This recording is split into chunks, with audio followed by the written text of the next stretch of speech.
धर्म धर्म के विषय में सब विचार करते हैं। कोई अपने ही धर्म के विषय में, कोई अन्य के धर्म के बारे में। किसी के अधर्म को लेकर चर्चाएं होती ही रहती हैं। कोई भी ऐसा नहीं है जो धर्म के विषय पर विचार ना करता हो। किंतु वास्तव में धर्म है क्या? क्या कोई ये समझ पाया है?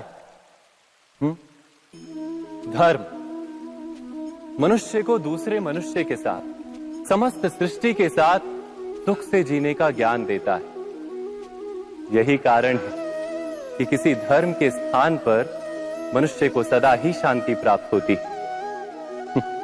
क्या यह आपका अनुभव नहीं? अर्थात धर्म मनुष्य के सारे संघर्षों का नाश करता है। पर यह किस प्रकार संभव है कि किसी मनुष्य को किसी अन्य के साथ कोई संघर्ष ना हो? विचार करें, जहां प्रेम होता है क्या वहां संघर्ष भी होता है? आप कहेंगे हां, अवश्य होता है। किंतु आप थोड़ा और विचार करेंगे तो ये जान जाएंगे कि जिस समय संघर्ष होता है उस समय प्रेम का विस्मरण हो जाता है और फिर इच्छाएं जागती, अहंकार जागता है, क्रोध जागता है, पर प्रेम ना, प्रेम नहीं जागता।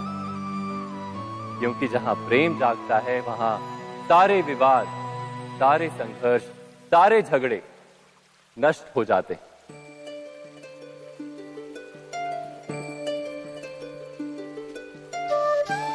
यदि ऐसा ही प्रेम सारे विश्व के लिए जागे तो केवल मनुष्य नहीं, पशु पक्षी के लिए, घास के तिनके के लिए भी यदि हृदय में प्रेम हो तो क्या कोई क्रोध का कारण रह जाता है? नहीं ना। एक व्यक्ति के हृदय में दूसरे व्यक्ति के लिए जो प्रेम का भाव होता है, वही प्रेम भाव समस्त सृष्टि के लिए हो तो उसे करुणा कहा जाता है। करुणा अर्थात सारे विश्व का स्वीकार, सबके लिए केवल प्रेम और कुछ नहीं, कहीं किसी के लिए कोई विरोध नहीं। करुणा ही वास्तव में सारे धर्मों का सार है। धर्म यदि वृक्ष है तो करुणा ही उसका मूल, उसकी जड़।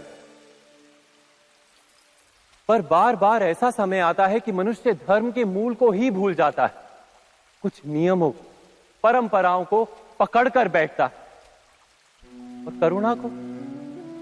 करुणा को भुला ही देता है।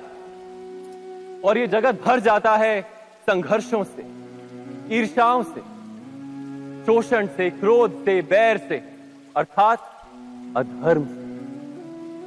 और तब परमात्मा को अवतार धारण करना पड़ता है मनुष्य को वास्तविक ज्ञान देने के लिए।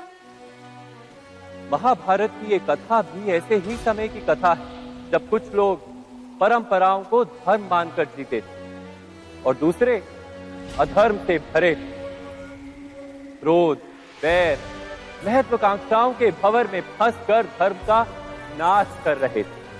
व्यक्ति को व्यक्ति से प्रेम तो था, किंतु समस्त विश्व के लिए प्रेम नहीं था हृदय में।